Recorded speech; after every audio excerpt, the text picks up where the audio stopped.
Top quality और consistent performance के लिए सिर्फ सिल्वर पंप नाम याद रखना।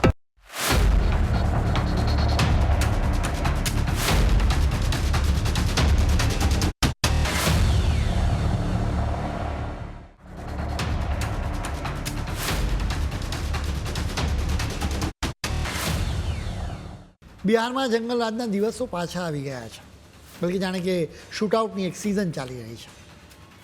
પટના તો જાણે કે ક્રાઇમ કેપિટલ બની ગયું છે, જ્યાં જાન્યુઆરીથી મે સુધીમાં 116 હત્યાઓ થઈ છે. બિહારમાં ટૂંક સમયમાં વિધાનસભાની ચૂંટણી યોજાવાની છે, એટલે સ્વાભાવિક રીતે આ હત્યાનો મુદ્દો ચગ્યો છે. આવા માહોલમાં રાજ્યના એડિશનલ ડીજીપી કુંદન કૃષ્ણને વિચિત્ર ખુલાસો કર્યો છે. તેમની વાત સાંભળીને ખેડૂતો અકળાઈ ગયા છે. ખેડૂતોનો ગુસ્સો વ્યાજબી પર છે. આ પોલીસ અધિકારીને સવાલ કરવામાં આવ્યો કે છેલ્લા 14 દિવસમાં 24 હત્યા થઈ છે, પોલીસ શું કરી રહી છે? કુંદન કૃષ્ણને વિચિત્ર જવાબ આપ્યો. તેમણે કહ્યું કે છેલ્લા અનેક દશકાઓમાં જોવા મળ્યું છે કે મે, જૂન અને જુલાઈમાં હત્યાની ઘટનાઓ વધી જાય છે. ચોમાસું આવે કે તરત જ લોકો ખેતીના કામમાં વ્યસ્ત થઈ જાય છે. આ પોલીસ અધિકારીએ પરોક્ષ રીતે ખેડૂતોને જ હત્યારા કહી દીધા. તેમનો કહેવાનો અર્થ છે કે બિહારમાં ખેડૂતોને કામ ન હોય ત્યારે તેઓ હત્યાઓ કરે છે. જ્યાં આવા પોલીસ અધિકારી હોય ત્યાં સ્વાભાવિક રીતે જંગલરાજ જ સ્થપાય. ડેટાની વાત છે તો આ માત્ર કુંદન કૃષ્ણની સમસ્યા નથી, બલકે આખા દેશની સમસ્યા છે. અત્યારે આપણે ડેટાના યુગમાં જીવીએ છીએ. એનાલિસિસ કરવાથી ખ્યાલ આવે કે કયા મહિનામાં કેટલો અપરાધ થાય છે. માત્ર એક ક્લિકથી જ આવો ડેટા મળી જાય છે. એઆઈ ટૂલ્સ આપણને ડેટાનું એનાલિસિસ કરીને તારણો આપે છે, પરંતુ એ તારણ ખરું છે કે ખોટું એ નક્કી કરવા માટે તો બુદ્ધિ જ ચલાવવી પડે. એમાં એઆઈ પર ભરોસો મૂકીએ તો ન ચાલે. એ પણ વાસ્તવિકતા છે કે વિચિત્ર નિવેદન આપનારા કુંદન કૃષ્ણની બિહારમાં પ્રતિષ્ઠા છે, કેમ કે તેઓ કોઈપણ અપરાધી કે માફિયાની વિરુદ્ધ પગલાં લેતા ડરતા નથી. આ જ કારણે તેઓ મુખ્યમંત્રી નીતિશ કુમારના પણ ખાસ છે.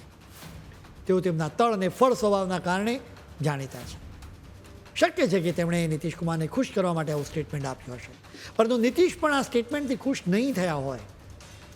બિહારમાંથી સતત હત્યાના સમાચાર આવતા રહે છે. ખાસ કરીને એક હોસ્પિટલમાં કરવામાં આવેલી હત્યાએ સૌને ચોંકાવી દીધા છે.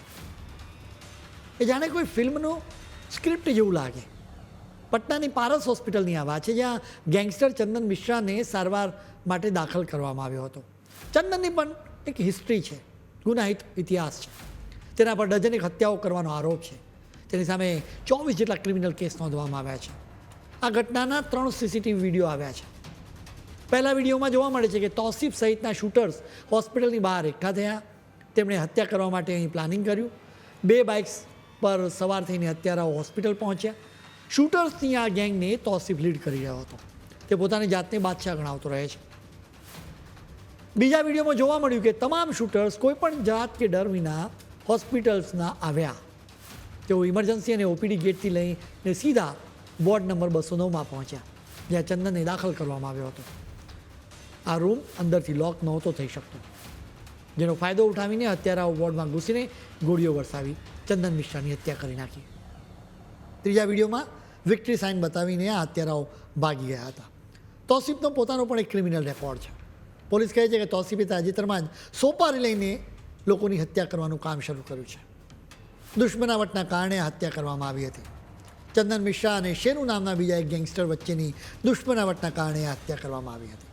આમ છતાં એક કેદી ગેંગસ્ટરની પ્રતિષ્ઠા હોસ્પિટલમાં હત્યા કરવામાં આવે એ ખૂબ જ ગંભીર બાબત છે. આ સીસીટીવી વિડીયોઝથી 4 વાત ખાસ નોંધવા લાયક છે. સૌથી પહેલી વાત એ છે કે અપરાધીઓ પોતાના ચહેરા ઢાંક્યા નહોતા. એટલે કે તેઓ ઈચ્છતા હતા કે તેમના ચહેરા બિહાર જ નહીં પરંતુ આખો દેશ જુએ. બીજી વાત એ છે કે અપરાધીઓ જાહેરમાં હથિયારો લઈને ફર્યા. તેમણે હોસ્પિટલમાં અંદર જતાં કોઈને ન રોકી શક્યું. એટલું જ નહીં, હોસ્પિટલમાંથી બહાર નીકળતી વખતે પણ કોઈએ તેમને પકડ્યા નહીં હતા. આશ્ચર્યની વાત એ છે કે આ હોસ્પિટલની પાસે એક પોલીસ સ્ટેશન પણ છે. ત્રીજી વાત એ છે કે બિહારને હાઈ એલર્ટ પર રાખવામાં આવી રહ્યું છે, ત્યારે એવા સમયે આવી ઘટનાઓ ઘટી રહી છે. ચોથી વાત એ છે કે આ મર્ડર ગેંગ વોરનું પરિણામ છે.